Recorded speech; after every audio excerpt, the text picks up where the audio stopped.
You ask Tiger to solve. This deals with linear equations with one unknown. The final result is x equals 7/12. Let's solve it step by step. Simplify the expression. Group like terms. Simplify the arithmetic. Group all constants on the right side of the equation. Add 7 to both sides. Simplify the arithmetic.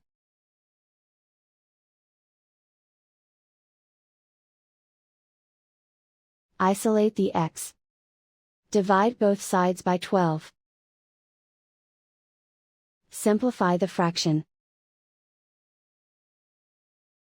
And so the final result is x equals 7/12.